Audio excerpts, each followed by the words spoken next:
When Winston Churchill went to see King Abdul Aziz ibn Saud in February 1945, he soon realized that the £100, $134 worth of perfume he brought was no match for the robe, jeweled sword, dagger and diamond rings he received in return.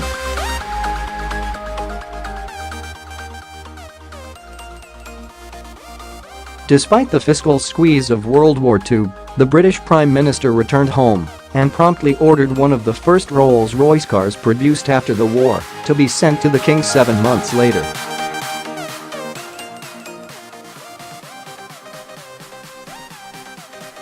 World leaders today may not hand out planes or luxury cars, but a recent State Department document detailing 83 items U.S. President Donald Trump received during his May visit to Saudi Arabia underscores the long-held practice of extravagant gift-giving in the Gulf Kingdom.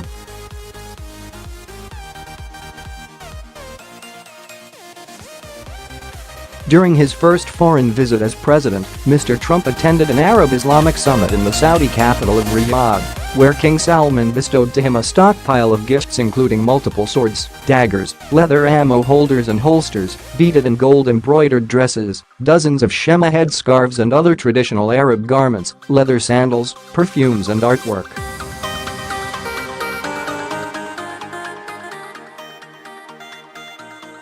The list of items, obtained by the Daily Beast through a Freedom of Information Act request to the State Department, appears to glimpse the gilded world and diamond-encrusted indulgence of Saudi culture.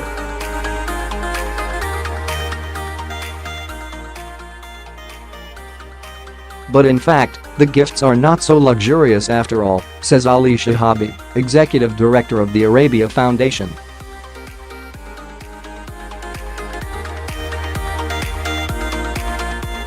In the old days, Gulf governments used to give extravagant gifts, says Mr Shihabi.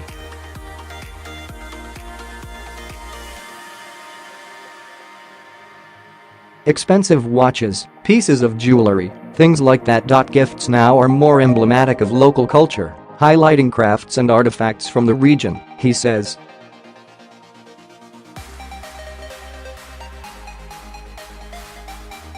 Ellen Wald, an American Middle East expert and author of the forthcoming book, Saudi Incorporated, says the gifts are actually quite traditional and appear to reflect the type of trip and the size of the entourage of people who accompanied Mr. Trump to Riyadh.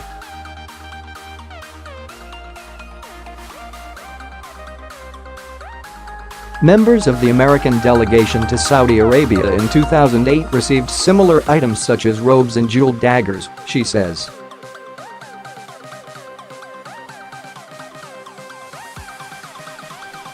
Six weirdest gifts countries have given each author. Trump won't be sporting the cheetah fur-lined robe given to him or displaying the Saudi painting of his likeness anytime soon.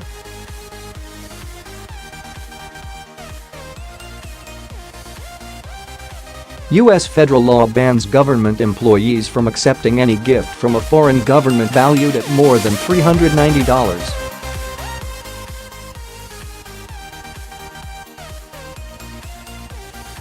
The long-standing rule came from a 1966 law prohibiting gifts above a minimal value to stop governments looking to curry favor from showering American diplomats with prize horses, luxury cars and perhaps a Rolls-Royce or two.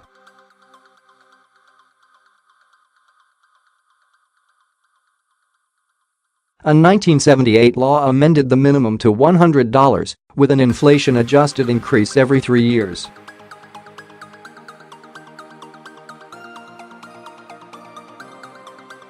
Past gifts bestowed to U.S. presidents and other diplomats are either filed away in the National Archives, displayed as relics at a presidential library or sometimes auctioned off.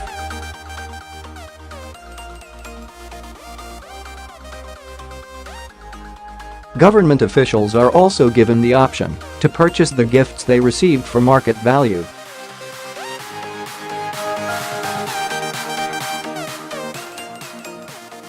Former Secretary of State Hillary Clinton exercised that option in 2012 when she purchased the black pearl necklace given to her by then Myanmar opposition leader Aung San Suu Kyi.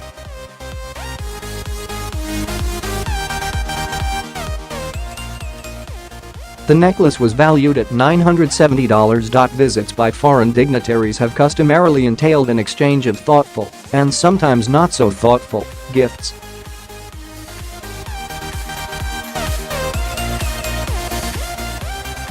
Gerald Fairstein, director of Gulf Affairs for the Middle East Institute, says the practice of gift-giving is not unique to the Gulf Kingdom.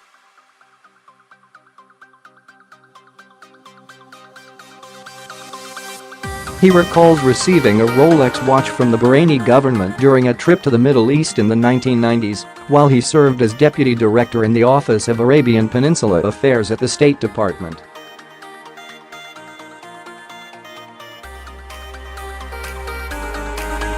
It was such an impersonal thing that they didn't actually give it to me, they just delivered these watches, for all of the members of the delegation, to the secretary's airplane, and off we went, he says.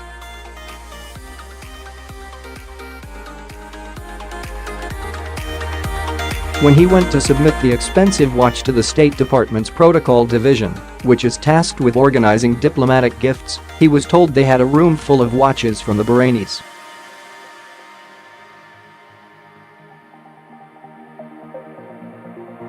But other gifts are tailored to the U.S. president's predilections. State Department officials have previously barred foreign governments from giving horses to President Ronald Reagan, a nod to his cowboy persona, and presenting